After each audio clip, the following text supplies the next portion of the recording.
Aló, então vou começar agora a, a gravação daquela aula que seria a aula número 4, que a gente tivemos aquele problema, que foi uma aula que a gente perdeu. Perdimos a gravação da aula e por isso agora estou gravando novamente. O que estávamos falando naquela aula, que a gente finalmente acabou perdendo, era sobre o movimento estudiantil em particular e as propostas de reforma universitária daquela época, não? Então, o que vamos a ver agora são alguns elementos que depois, quando eu voltei a ver essa aula, vi que não estavam plenamente desenvolvidos e que me pareceu que era importante desenvolver novamente, acrescentando alguns elementos, não? En particular, são três assuntos que ficaram, que eu queria desenvolver agora, não? Dois deles se referem ou fazem referência ao movimento católico. E o terceiro faz referência à situação, às várias revoluções que aconteceram naquela época, não? Que a mí me parece importante porque de alguna forma eso era lo que estaba también nos bastidores de todo aquel debate sobre el desenvolvimiento y sobre las políticas desenvolvimentistas, ¿no? Y a mí me parece que era importante hacer una énfasis mayor en relación a esas cuestiones. Então, começando sobre a questão do movimento católico, não? Eu dividi em duas questões. A primeira diz respeito ao papel do movimento de alguns católicos, de algunos intelectuais do movimento católico, que hicieron una migración de un pensamiento reaccionario a un pensamiento progresista, de izquierda, incluso revolucionario, ¿no? Y quería llamar la atención sobre este asunto por causa del papel que nos hablamos en la reunión anterior de este intelectual, de este filósofo, Álvaro Borges Vieira Pinto. Como ustedes lembran, nos hablamos de Álvaro Borges Vieira Pinto y particularmente sublinhamos a elaboración sobre la cuestión de la universidad, ¿no? Y él tiene un libro exactamente llamado así, ¿no? A cuestión de la universidad, que fue publicado incluso por la UNI en 1961, 1962, exactamente en la época en que la UNI estaba haciendo aquel debate sobre la reforma universitaria, ¿no?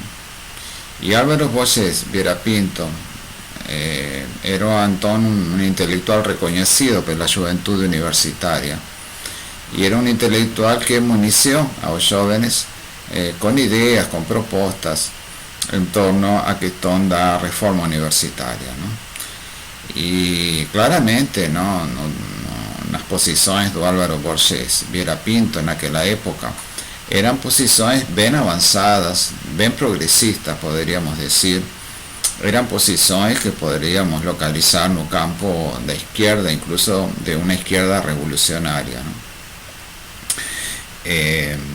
Álvaro Borges Vieira Pinto, en la época que publica a cuestión de universidades, que reitero va a municiar a UNI, tanto que, reitero, un libro fue publicado por la propia UNI, En esa época Álvaro Borges Vieira Pinto era presidente del Instituto Superior de Estudios Brasileños. Este instituto fue un instituto extraordinariamente importante en la época. Era una usina de ideas em torno à questão do desenvolvimento nacional. Lembram que nós falamos dessa questão do desenvolvimento e das políticas desenvolvimentistas e como chegou a haver naquela época uma espécie de articulação entre o desenvolvimentismo e o socialismo e o projeto socialista. Uma vez que havia uma ideia de que as políticas desenvolvimentistas e as tarefas desenvolvimentistas eram o primeiro degrau, a primeira fase de uma revolução socialista. Era necessário realizar todas as transformações desenvolvimentistas e logo a seguir, então, se iriam a realizar as tarefas propriamente socialistas. Lembram que falamos na reunião anterior, uma ideia de uma revolução em duas etapas. E a etapa nacional desenvolvimentista, ¿no?, seria a primeira etapa, ¿no? Por isso havia atritos, mas fundamentalmente o que mais havia era uma coalição, uma articulação entre os desenvolvimentistas e os socialistas, ¿no?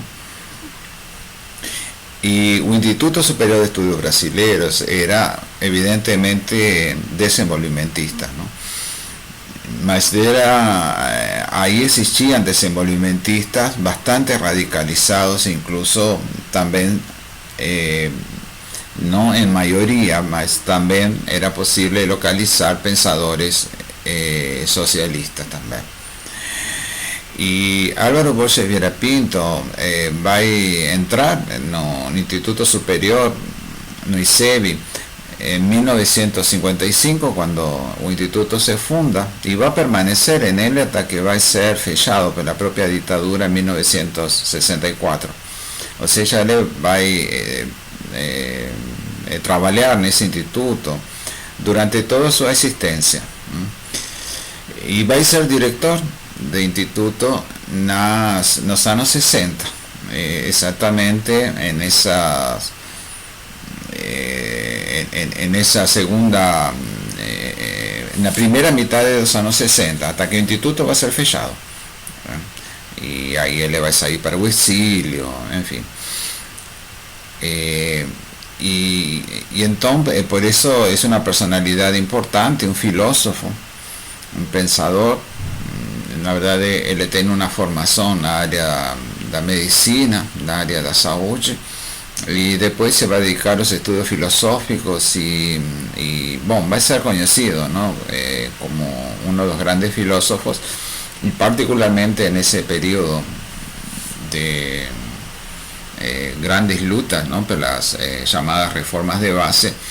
Él va a estar ahí en la frente, nada menos que de esa institución tan relevante en aquella época, y va a desenvolver una reflexión específicamente voltada para a questão da universidade.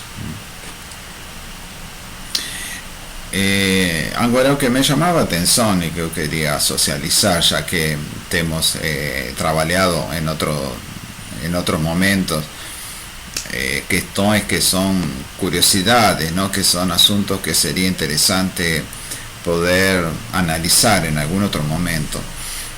Excavar más a fondo en esas cuestiones, es el fato de que este pensador tiene una origen en un campo reaccionario, ¿no?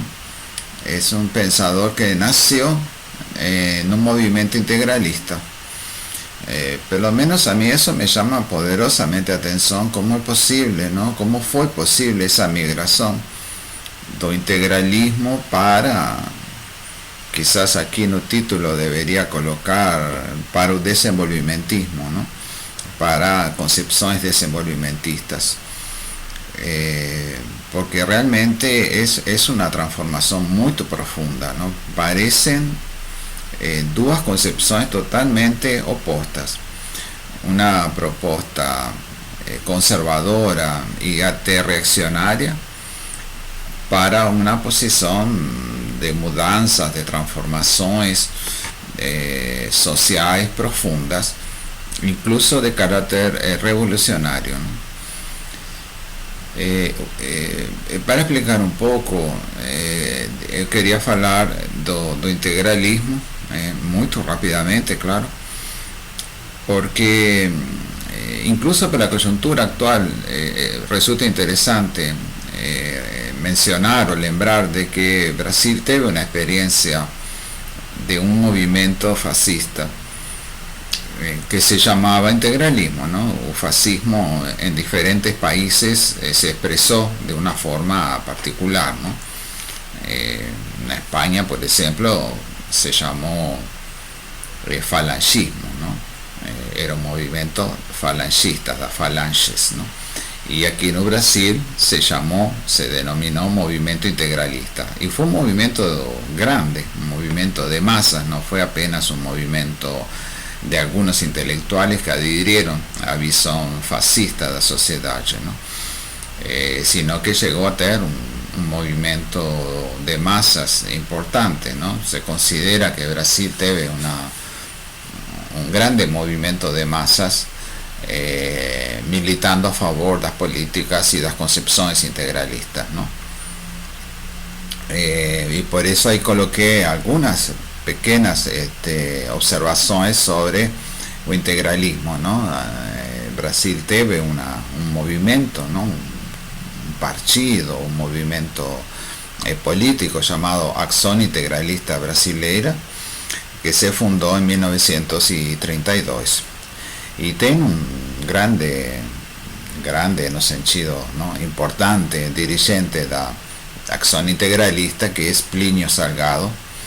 Y ahí coloqué algunas ideas de los integralistas, que son, reitero, ideas propias do fascismo, ¿no? A questão da nacionalidade, a questão da ordem e da disciplina, e a questão da organização corporativa e hierárquica da sociedade, ¿no? En torno de un Estado, donde deberían estar contempladas todas las clases, los estamentos de la sociedad, porém organizados jerárquicamente, ¿no? Entienden, de una forma no conflictiva. No era una política de conciliación de clase, como se diría hoy en día, ¿no? Sino que era una política donde todos los estamentos y todos los grupos sociales y todas las clases sociales deberían cooperar para a manutención da orden y para a manutención da disciplina na sociedade, ¿no? Es una visión corporativa, incluso no sentido quasi que biológica, ¿no? No sentido de cómo cada clase o cada grupo social cumple una función que es necesaria para la manutención de la vida, y por eso evidentemente no puede haber lucha de clases, diríamos así, en esta concepción, ¿entienden? Porque es como que un fígado brigue con un corazón, una cosa así, ¿no? Para ellos eso es una cosa absurda, porque levaría muerte, porque cada uno de ellos es necesario, ¿no? ¿Entienden? Entonces ellos tienen esa visión corporativa y jerárquica, ¿no? En todas las clases son necesarias, ellas están organizadas jerárquicamente, y es necesaria esa organización y esa disciplina para un buen funcionamiento de ese organismo vivo que sería la sociedad, ¿no?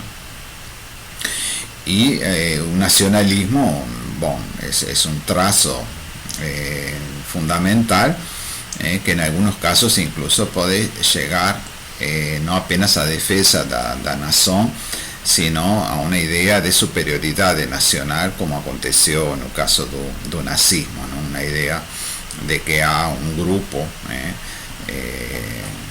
portador genéticamente casi, ¿no? Un grupo que tem uma superioridade sobre os outros grupos sociais e por isso deve estar no comando da sociedade, não?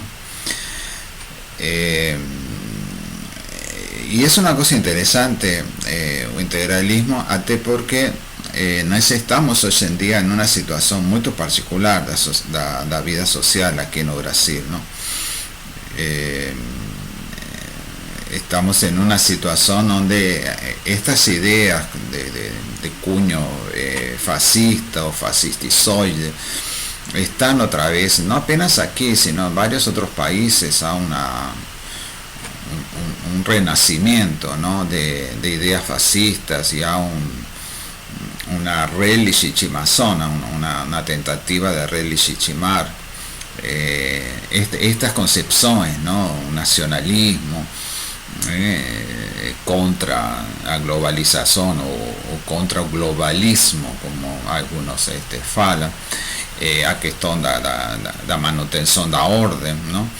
E a questão das hierarquias, não? As hierarquias, incluso no sentido das questões étnico-raciais, não?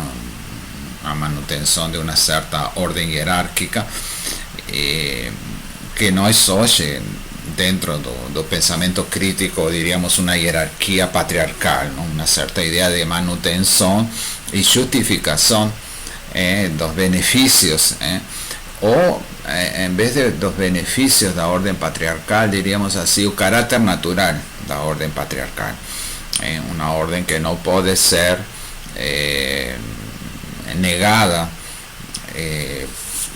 culturalmente, una orden que existe y que tiene una base natural, una base biológica, y que no adianta querer minar esa base biológica que daría sustentación a una orden jerárquica patriarcal, ¿no? Entonces hoy se ha un renacimiento del pensamiento fascista, incluso entre nós, aquí no Brasil.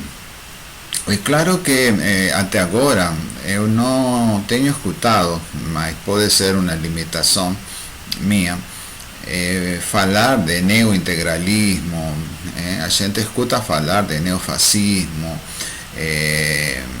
de movimentos de ultradereita, coisas assim, mas ainda não temos escutado falar, pelo menos eu não tenho, reitero, capaz que é uma limitação minha, de uma proposta neointegralista, ¿no? De que exista um neointegralismo.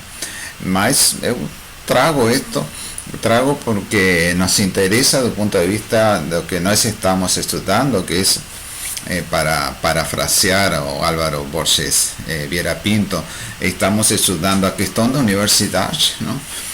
Y estamos observando, ¿no? Cómo grandes pensadores nacieron en ese campo del integralismo y hicieron una mutación, una transición para un campo de otras ideas que parecen ser las antípodas, ¿no? Del integralismo, como a izquierda, y ni qué decir a izquierda revolucionaria, como sería a opción do Álvaro Borges Vieira, ¿no? Eu coloquei outro nome apenas como ilustração, porque não tem a ver com nosso debate sobre universidade, só que como é uma figura tão importante, tão presente no período da redemocratização, o caso de Don Helder Câmara, que me parecía importante só para ver otro grande intelectual, otro grande pensador y otro grande agente político, ¿no? En este caso responsable por la organización de la Conferencia Nacional de Bispos Brasileiros, ¿no? Que también fue un grande lutador por la redemocratización, un grande defensor de la causa de los derechos humanos, amigo do MST, en fin, es una figura totalmente progresista, avanzada, no sé si diría revolucionaria como el caso de Álvaro Borges Vieira, mas es una figura identificada con causas sociales avanzadas, progresistas, ¿no? Porém, ele también tiene una militancia en el integralismo. Y yo simplemente trago, porque es una figura muy importante, muy relevante, ¿no? Por una coincidencia, eles dois son da misma época, ¿no? Exactamente nacieron en el mismo año, no inicio del século XX. Y tuvieron militancia en un movimiento integralista. El caso de Helder Cámara, ¿no? Fue una militancia mismo, una militancia fuerte, comprometida con integralismo, y que después él emigra para defensa de la democracia y defensa de los derechos humanos. Quizás ya existen, ¿no? Deben existir, lógicamente, estudios que intenten explicar cómo es que es posible, cómo aconteció esa migración, ¿no? Del integralismo para el pensamiento de izquierda, en fin, de izquierda avanzada, ¿no? De izquierda radical en algunos casos. Más así yo trago, porque quería destacar el papel de Álvaro Borges Vieira Pinto, mas también quería destacar esa construcción un poco extraña da personalidad intelectual de Álvaro Borges Vieira Pinto, por ese pasado, ¿no? Por esa relación con el integralismo, ¿no? Y era una forma también de traer alguna cosa que quizás veremos si da el tiempo más a frente, ¿no? Cuando analicemos la situación contemporánea, ¿no? Tanto en Brasil como en el mundo, mas en particular aquí en Brasil, ¿no? Estamos en una situación donde, reitero, hay un renacimiento de algunas de estas visiones que se apoyan en la idea de orden, disciplina, jerarquía y a defensa de la nación acima de todo, ¿no? Un cierto nacionalismo agora no século XXI, no es un nacionalismo de aquella época, ¿no? Del século XX, mas es un otro nacionalismo. Es un otro nacionalismo porque estamos en el século XXI, en fin, porque estamos en una realidad diferente, ¿no? No estamos lidando con la cuestión del colonialismo, en fin, con la defensa de la situación colonial, mas no deja de ser un nacionalismo del século XXI. En fin, y me parece que ese es un tema importante, hacer esa comparación. La historia no se repite, entonces también no adianta mucho forzar una comparación, mas también precisamos aprender del pasado para poder entender mejor nuestro presente, ¿no? Y no deja de ser interesante, ¿no? En fin, esas transformaciones intelectuales, ¿no? De aquellos que aparecen inicialmente defensores de una visión del mundo y migran para otra visión, ¿no? No deja de ser una cosa incluso también para pensar nuestro presente, ¿no? En fin, ¿no? Las reviravoltas que pueden acontecer, ¿no? Las transformaciones que pueden acontecer entre pensadores que están en un campo y que pueden se deslocar para otro campo, ¿no? Una posible relación que se podría establecer, que podría explicar en un caso de Álvaro Borges Vieira Pinto, esa transición, ¿no? De una visión para otra, puede tener a ver en este caso, ¿no? Con la cuestión del Estado, ¿no? Alguien podría decir que o que permanece constante, ¿no? A lo largo de toda la historia intelectual es una cierta visión del Estado como una institución superior, diríamos así, de la sociedad, ¿no? Que está presente en la visión integralista y que está presente también em construções desenvolvimentistas, não? Uma certa ideia, vocês lembram que nós falávamos na reunião anterior de que havia uma ideia de que o Estado iria actuar como se fosse um substituto da burguesia, não?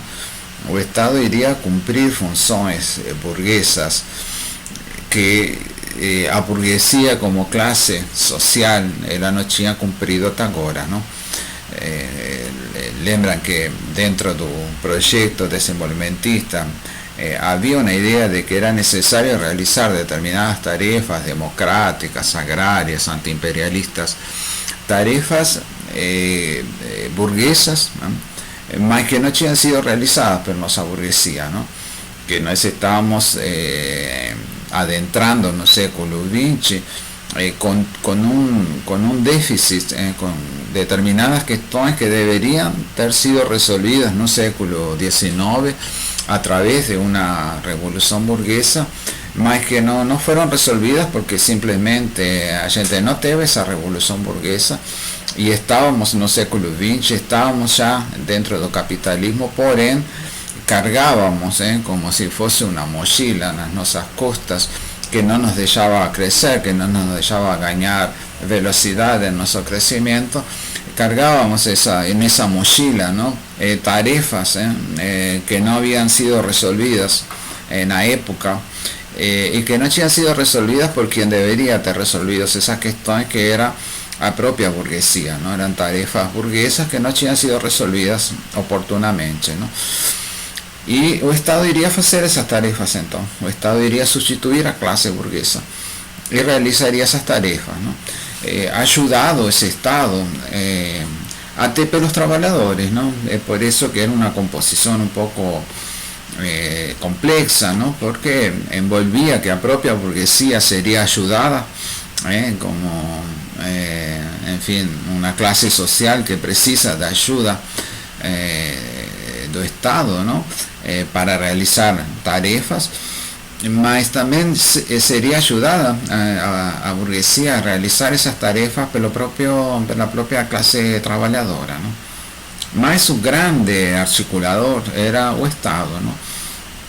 Y eso podría ser quizás, ¿no?, un fio conductor, ¿no?, que possa explicar, no caso de Álvaro Borges Vieira Pinto, ¿no?, a transición de una forma de pensar para otra, donde el Estado aparece como una entidad superior, ¿no? Quizás se podría decir, ¿no?, una visión bonapartista del Estado, ¿no?, un Estado como una entidad que no tiene vínculos o que tiene una autonomía, diríamos así, extraordinaria con relación a las clases sociales, y que entonces en ese caso, ¿no?, usufruindo de esa grande autonomía en relación con las clases sociales, el Estado podría realizar algunas tarefas en sustitución de la propia clase burguesa, ¿no? No sé, esa puede ser una hipótesis. Eu trago porque me pareció bien interesante a relevancia, ¿no?, centralidad que tiene, sin duda, en un movimiento integralista y en un movimiento fascista, ¿no?, o Estado, ¿no?, a una clara estadolatría, ¿no?, a una clara, en fin, relevancia y idolatría do Estado, ¿no?, o Estado colocado en un lugar extremadamente superior, como siendo a encarnación dos valores da nación, y es un Estado que se autonomiza de la sociedad, ¿no?, un Estado, diríamos así, ¿no?, bonapartista, ¿no?, para utilizar esa expresión que tiene una origen en las reflexiones de Marx, ¿no? Entonces sería un Estado así, con esa enorme autonomía, que realizaría tarefas de integración social. Y aquí en un pensamiento desenvolvimentista, por lo menos de algunos desenvolvimentistas, podría haber también un Estado con una capacidad de acción política capaz de sustituir a una clase social en esa tarefa, ¿no? Y entonces quizás esa puede ser un vehículo, ¿no? de un filo conductor, ¿no? Para entender esta transición do integralismo, en este caso, ¿no? Do Álvaro Borges Vieira Pinto, do integralismo para o desenvolvimentismo, o para un nacional desenvolvimentismo revolucionario, se podría decir en el caso de él, ¿no? Otro caso que yo coloqué en bajo es apenas como una referencia, simplemente porque Helder Câmara es una figura quizás incluso hoy en día até más conocido, más lembrada até pelo papel que ele teve no proceso da redemocratização e no pensamento progresista da igreja, incluso en relación con la teología de la libertación, ¿no? Es una figura, diríamos así, simpática al pensamiento de la teología de la libertación, que como sabemos dialoga, tiene un diálogo con un marxismo, en un caso do Helder Câmara, ¿no? Un bispo, ¿no? Ligado en su juventud al integralismo, ¿no? Él no fue apenas un simpatizante distante do integralismo, él fue un militante integralista, ¿no? Y pasó así de una forma aparentemente no traumática, ¿no? En fin, ahí estaríamos en otra discusión, ¿no? Es una discusión apasionante, ¿no? Se houve aquella corte epistemológico, ¿no? Se houve una ruptura o en la cabeza, por ejemplo, de Helder Câmara no hubo ruptura y pasó de una concepción para otra sin traumas, ¿no? Es una cosa extraña que eso possa ter acontecido, mas yo leí una declaración de Helder Câmara diciendo que él no hubo una ruptura, no hubo un trauma que levara a hacer esa pasaje do integralismo para las posiciones más democráticas, más avanzadas a lo largo de su vida, ¿no? Entonces, bueno, esta es una cuestión que yo quería sublinear. La verdad, lo que interesa para nosotros es su pensamiento de Álvaro Borges Vieira Pinto, pelo papel que ele teve na juventude universitaria, pelo papel que ele teve no Instituto Superior de Estudos Brasileiros, pelo debate que ele fez sobre a universidade e como o movimento estudiantil vai recepcionar as ideias de Álvaro Borges Vieira Pinto. Evidentemente no es el único pensador que un movimiento estudiantil va a recepcionar, mas es uno de los principales pensadores que va a marcar, que va a dejar sus marcas dentro del movimiento estudiantil, y por eso queríamos llamar atención sobre este pensador y llamar atención también sobre las complejidades de este pensador que tiene raíces en un movimiento reaccionario, ¿no? Entonces esta era una de las cuestiones que nos queríamos sublinear en esta primera parte, ¿no?